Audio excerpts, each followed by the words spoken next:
So here we have the Ford S-Max titanium power shift, which is the automatic on a 17 plate. I'm going to start off by showing you around the outside of the car, and then we'll hop in and run through some controls on the inside.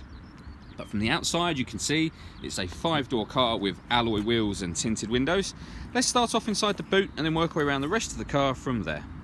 So as we approach the back of the car, you'll see we've got reversing sensors, plenty of boot space as well, along with 3 individually folding rear seats. The 2 rear seats are folded down at the moment. Let me show you what it's like as a 7-seater.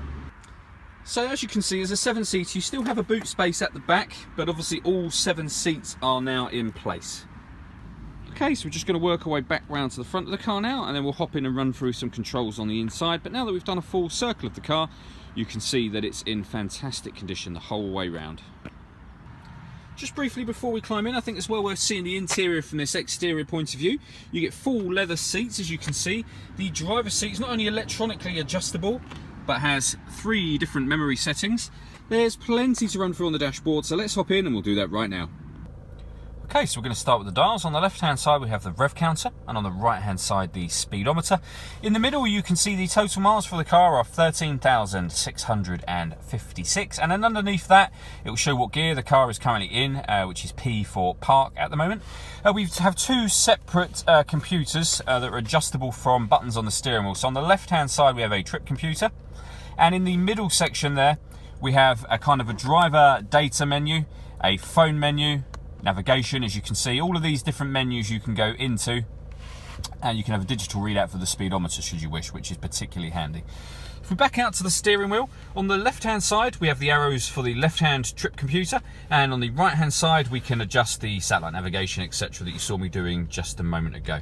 Also on the left we have cruise control and speed limiter, and then down here on the right we have stereo controls as well as voice activation for the phone. So hit that button, ask it to dial anyone in your contacts list, and it can do that for you without you taking your phone from your bag or pocket. That is of course once you paired your phone, and that is done over on the central screen. So to add your phone you would hit add device. Search for your vehicle on your device and select it once it is found. And then follow those instructions on screen. It's very, very easy to do.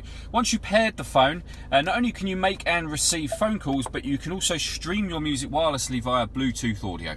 On top of which there's a CD player, DAB radio, FM radio and AM radio as well. On top of that there are 2 separate USB inputs, so you can plug devices into those as well, and you'll have 2 extra boxes appear up here for those.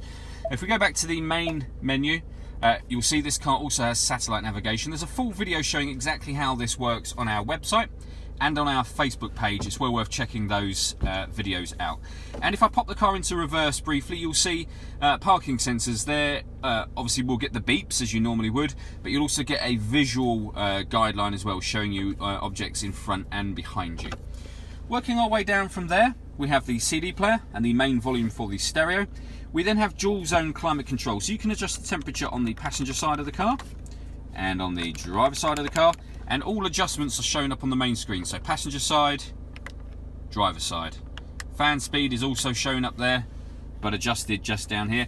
Once you're happy with the temperature that you've set everything to, hit the AC button to turn the air conditioning on, or hit auto, and the car will maintain the temperatures you've asked for by taking control of the fan speed itself, which you can hear it doing. It's turned it up slightly.